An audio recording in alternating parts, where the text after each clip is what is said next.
Yo, what's good, my fellow Magic Knights? It is your boy DEADMANVINCE back with yet another Black Clover mobile video. Hope everybody has been enjoying the live streams that I've been doing lately. I've actually just been kind of hard grinding my account and focusing on that before I really like making any content, showcases, or anything like that. Also, another thing kind of holding me back from showcases is the fact that I am currently trying to complete all of the achievements. Not all the achievements, but obviously we're working towards that end, right?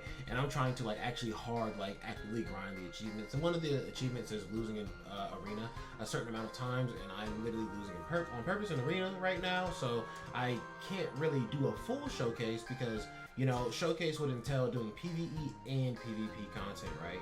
And I can't do the PvP portion of it just yet because obviously the teams that I'm going against are just much weaker than mine. I'm just literally in the same tier because I'm losing on purpose. But basically, we're here to talk about if you should summon for Kahono or Kiato.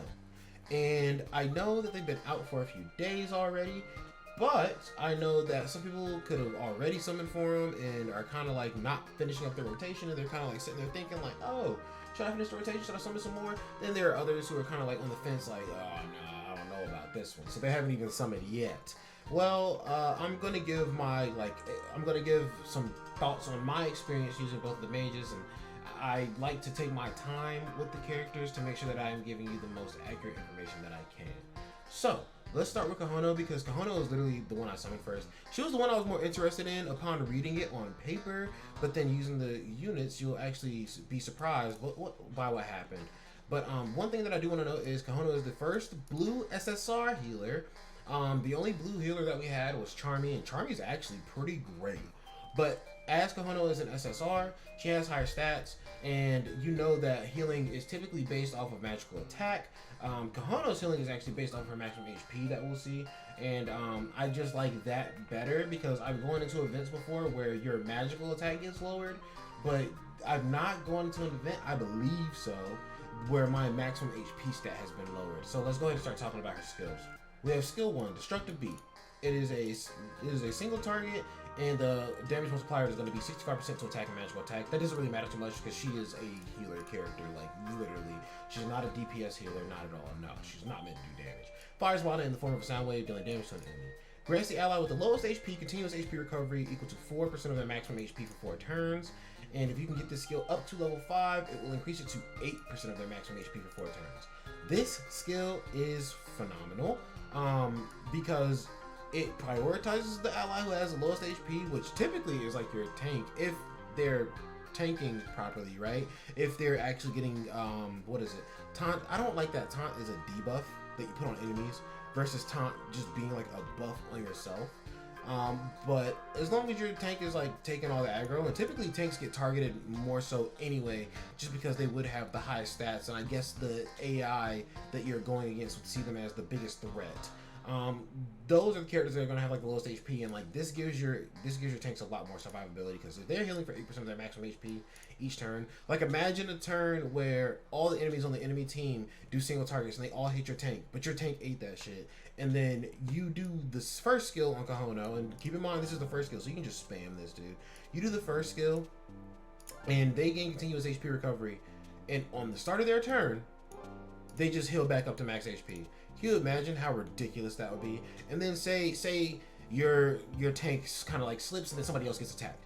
Then they're going to be getting the HP buff the next turn, and like it just kind of just cycles out to whoever has the lowest HP, and I really like that aspect of it. Skill 2 is going to be Rhythm Barrier, and the skill page version of it, I'm not going to talk about until I go over the skill page itself. This is a 3-turn cooldown. There's no damage multiplier on it. Grants all allies a barrier equal to 14% of maximum HP for 2 turns, so not bad. If you can get her HP really big, you can give them a really big shield. You'll see that a lot of these numbers, like the scale numbers, are a lot smaller than like other characters who go based off of magical attack. That's because magical attack is always a much smaller number than HP. So if it's going based off of HP, they gotta give you smaller percentages to kind of balance it, because HP still has so much headroom, right? We're at the beginning of the game, and I don't know if anybody's like really worked out a full like sweaty like HP gold star whatever gear set, right? Second part of it is increase all allies defense by increased defense level 2. That's 140% boosted defense, and then grants increased HP recovery level 2 for 2 turns. So That increased HP recovery is going to be by 30%, so character's going to be healing even more. Increase the defense by 140, and she gets a barrier on the skill, which I really do like, because this is like, obviously not Raddy's ultimate. Raddy's ultimate gives like a very big shield because it's a very big percent of his magical attack, but still, this is like Raddy's ultimate and his skill 2 mixed together, because the skill 2 boosts the defense. This gives you a shield, so like all in one sitting. I like that, and extra HP recovery, so she's ready to heal after, if your barrier gets broken through, whatever damage you take, right? If you get this skill to level 5, that barrier is actually going to be turning into 30% of the maximum HP for 2 turns, which is phenomenal. We go down to skill 3. That one's going to be healing lullaby, or special skill. I always call special skills skill 3. Plays a beautiful melody using song magic, healing, and buffing all allies. Grants all allies an HP recovery equal to 20% of your maximum HP, so big damage, right? And I don't think that this is their maximum HP. It might be of her maximum HP. And then grants all allies increased all attack level 2 for 2 turns. Increased all attack is going to give 40% boost to attack and magical attack. I feel like that was like pretty nice. She's a very well balanced character when you actually look at her. She has defensive support on her skill 2. She has offensive support on her ultimate, which takes longer, but that's fine because she literally is not an offensive character in the slightest. If you get this skill to level 5, you increase the HP recovery you get to 40% of max HP. So all around, she's just doing a lot for the team. Her combined attack is going to be applies buff to your partner, grants the partner an HP recovery equal to 20% of max HP, and grants the partner increase all attack level 5 before attacking. Bro, that is 70% boost to attack and magical attack. She is a ridiculous support, and whoever you put her beside is going to be blessed. The one weird thing to me is that Black Clover Mobile is a game that very much so does like to pay homage to the anime as many times as it can, and they stay very like close to the actual representation in the series. It's weird to me that her and Kiato do not have a combined attack, because those two did actually attack Veto together whenever he was trying to destroy the underwater temple. The passive is going to be the skill that she gets whenever you start doing her like duplicate system. Once you get her to 2 stars, she applies 5% reduced damage taken to self. Realistically, it's probably just going to double to 10% when you get her to 5 star, and then her actual just like passive for getting her to LR, increase 10% max HP to self. So she is somebody who works based off of HP. You want to build her all HP gear. The percentages that she scales off her on her HP are actually pretty crazy if you ask me. And she increase her HP 10% when she goes into like battle. So literally whatever your stat is for HP before you even go into the mission, go ahead and just know that if she's LR, automatically that's going to be increased by 10% as soon as you walk in. Not to mention like whatever gear set you're giving her, plus, you know, whatever other buffs you have going on for her. Reading through her kit, she really is a really good all-around support. She feels like maybe like Noelle, if Noelle was like an all-defensive sort of character, or all-defense slash utility, because Noelle is like attack slash support, not even support, attack slash defensive support. And then Kahono is like healer slash all-around support. So Kahono is actually really good.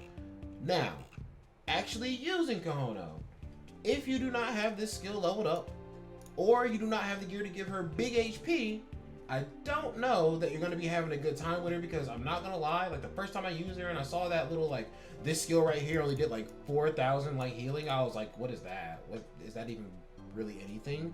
But now obviously if I can get the skill to level 5, which is only level 1 right now, because I'm just kind of like stockpiling skill materials, because I want where my skill materials to be used to be determined by who's getting a showcase next.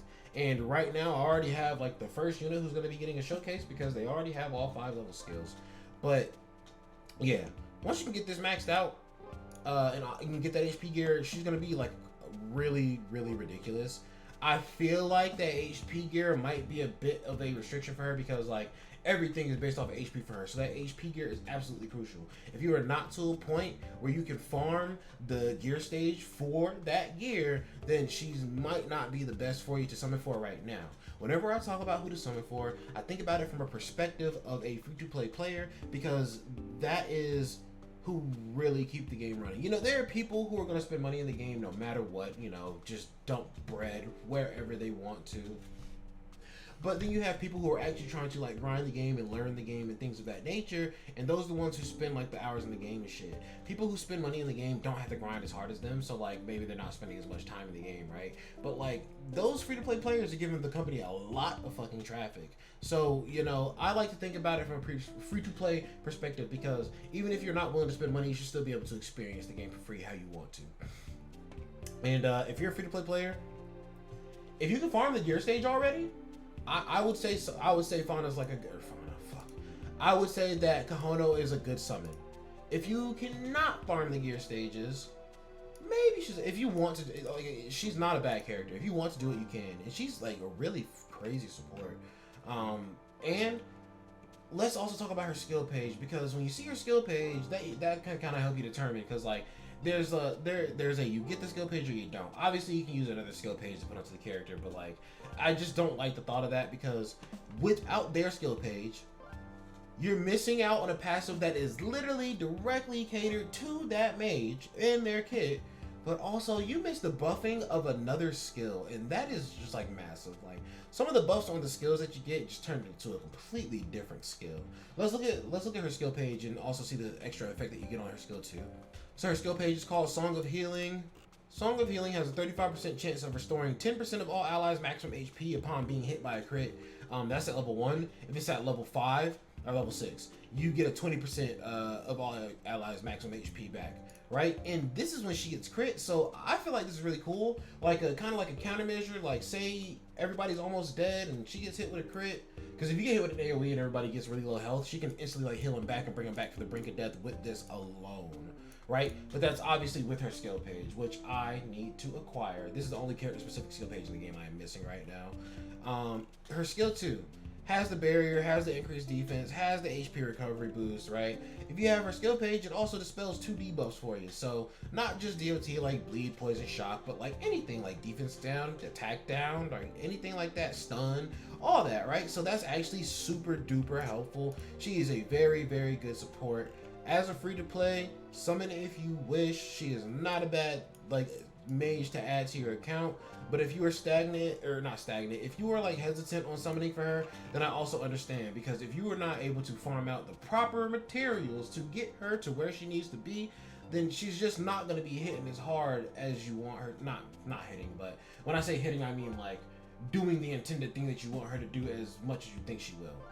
Now, let's go over to this man, Kiato. So, Kiato, is a single target like a murderer, right? Like a boss killer. For some reason, Kahono, Kiato, and even their SR, like grandfather that dropped Gifso, they're all blue. I don't understand what their obsession with blue is right now. Quite literally, we have 15 red characters. No, we have 18 red characters in the game, 15 green characters, and then like 21 blue characters. So red and blue was tied, but then they dropped 3 blue characters and just like kind of like jumped over that, right? His first skill is going to be Cross Slash. It is a single target, has 90% on the damage multiplier.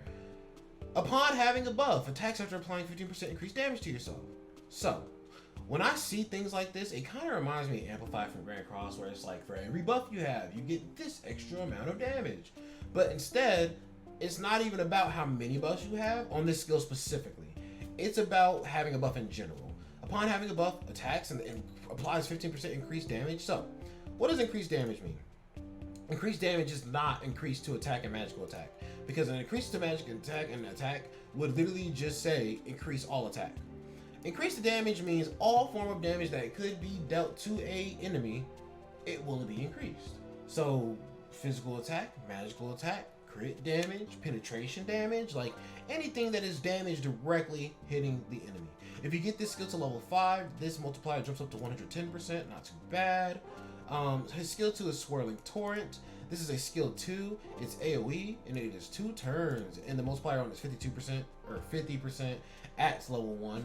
Slashes all enemies with a rapidly spinning force, dealing damage. Attacks after applying a 10% increased crit rate buff to yourself for each buff affecting yourself. So, if we saw, the last skill was a, if you have a buff at all, we do this.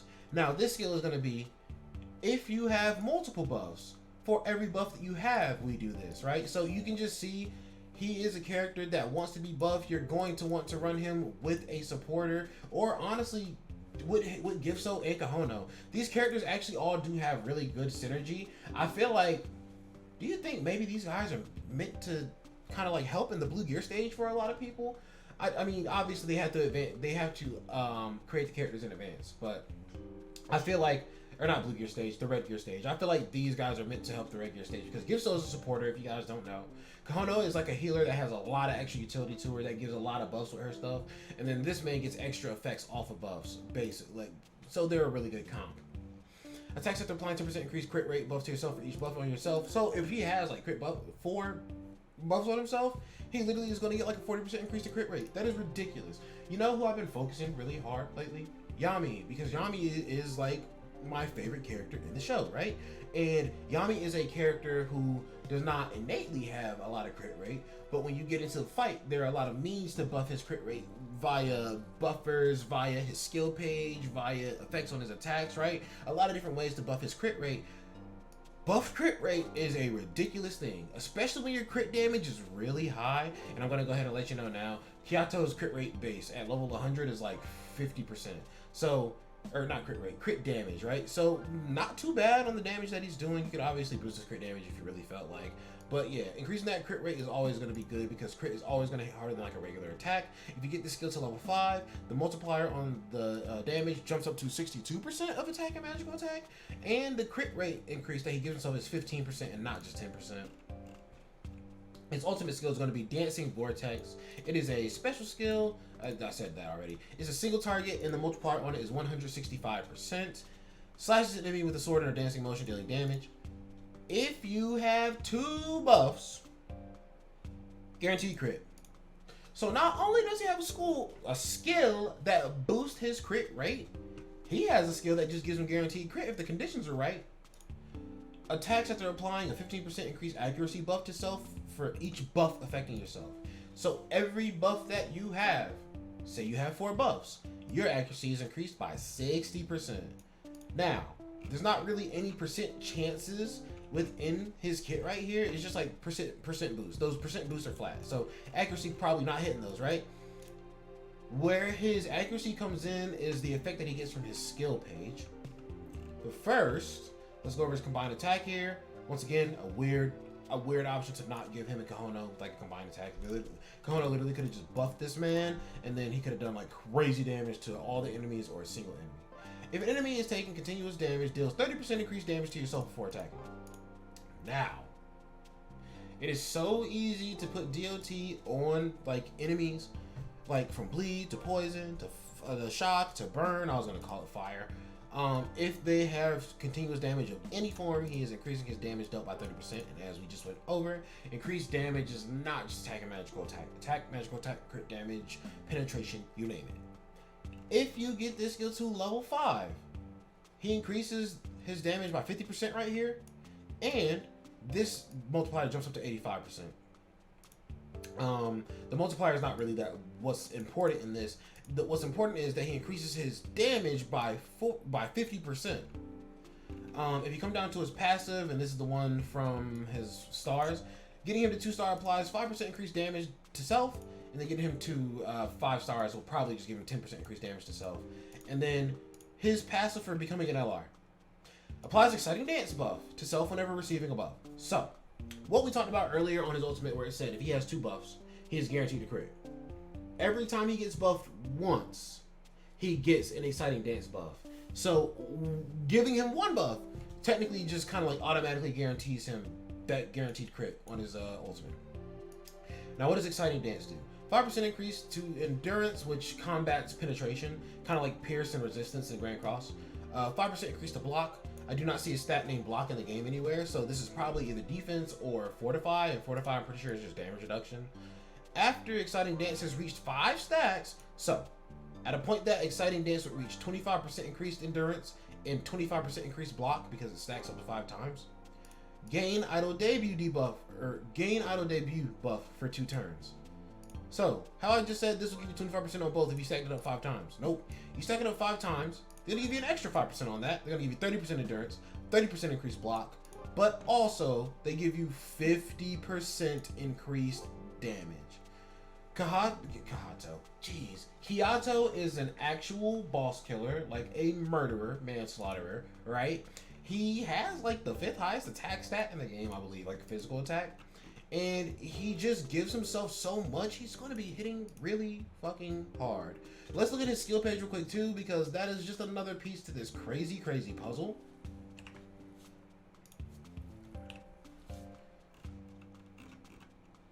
Dancing Determination. Before you attack, there's a 40% chance to obtain 20% increased crit damage buff. And that's at level 1.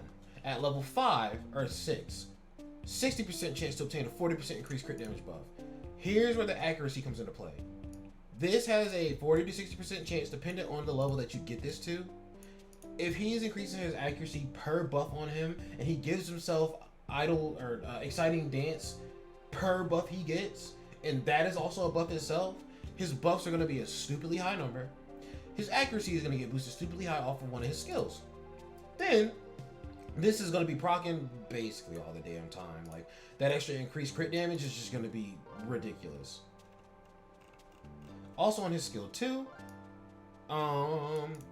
the effect that is added is he gives himself Dispel DOT. So, not like Kahono's Dispel debuff. Debuff would entail defense down, attack down, anything like that. DOT has to be something that will directly damage you at the end of each turn that it's on you, right? So it has to be something like shock or poison or bleed or burn. But even still, as a DPS unit, to have Dispel on his skill 2 is actually pretty important, because he only takes 2 turns to reload it, or the cooldown is on 2 turns. So he can get his skill 2 back a lot, and if like somebody tries to DOT him right after he dispels, take a turn or 2, dispel again.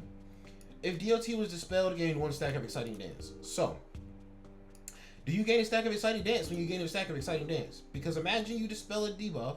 Well, no. He applies that buff to himself. He gets a stack of Exciting Dance. He dispels a skill. He gets a stack of Exciting Dance. Does he get a stack of Exciting Dance for the stack of Exciting Dance? Things that must be tested out. Luckily, I do have a skill page. Unfortunately, Kahono, I do not have her skill page. But my thoughts. So, Kiato, I have not used to great extents just yet, but one place that I did use him is when I was doing Affinity Farms on Chapter 5 on Nightmare levels. Now, granted, it was the easiest level of Nightmare, but as an SSR level 60 that I just threw some gear onto him from Yami, Kiato was actually doing some pretty menacing damage. Like, he was like almost one-tapping enemies whenever he would do hits, just because of all the extra buffs within his skills. So, realistically, I think Kiato is a must summon, right? He has 3 single targets. Typically, whenever I'm talking about a must summon, I'm talking about a farming unit, and he does have an AoE. So his AoE does allow him to do damage, chip damage to all the enemies at the same time, and then his single targets are going to give him enough damage to actually like clean up the scraps on his enemies, and anybody else who has a single target to clean the scraps as well. But also, you must remember, Noelle, who is reigning as the best mage in the game right now, is a red character, and this man Kiato is a character with type advantage over her and ridiculously high single target damage. So, if you are a free-to-play player, I feel like this mage is definitely like worth it, right? He just does so much. He's just a boss killer. He's great in PvP. He's good for farming. He can tank Noelle, and Noelle, like, whenever there's a mage that is just like running the game, it's always good to get a mage that can like take down that mage. Now, obviously, something's going to come out in the future that just destroys Kiato at some point, right? They just kind of cycling, right? Ghost, and Noelle were all like green, red, and blue. So on the seasonal banners, which is really nice, I just noticed, it seems like they try to give a mage of every color on the seasonal banners. So that's a really good touch. But these 3 came out. Maybe the next few mages that come out are going to be like green, and then Kiato is going to be dead. They just like instant replace the mage right after it. But I think Kiato is absolutely worth the summon. I think Kahono is worth the summon if you want to. Their skill pages are definitely crucial parts of their kit. And if you want to pick one over the other, I'd maybe say go for Kiato just because of the things that he can do. Which sucks, because I want to say Kahono, because, she's such a great support. But if you cannot farm that gear at a high level and make sure that you get the gear that she needs, I just don't know that she's going to be doing as much for you as you think she will. And Kiato, he's a damaging unit. You already know how he's going. He will definitely help you out in stages, because he's just going to be hitting harder than the units that you have already, and he's going to help you to win those events, right? And then get the gear that would be good for Kahono, but I mean, you could just get Kahono later on on the next seasonal banner at that point, or any banner that comes out in the future. As far as you know right now, that's how the banner format's kind of been. Whenever a mage comes out, they get added to the general pool, and then you can just summon them anytime, right? But that is my 2 cents on Kiato and Kahono. I think both of them are incredible mages. I think Vic Gaming missed by not giving them combo skill, but I'm not crying about it. I'm just speculating that it felt odd to me that they didn't do it. But yeah, summon at your own discretion. Kiato is definitely worth it. Kahono's worth it. But you notice I didn't say definitely just now, because I don't know how great the experience will be for you. That's going to be it for your boy DEADMANVINCE. Hope you guys enjoy. Peace out. Be safe. And good luck summoning. You must tap into your dead man frequencies.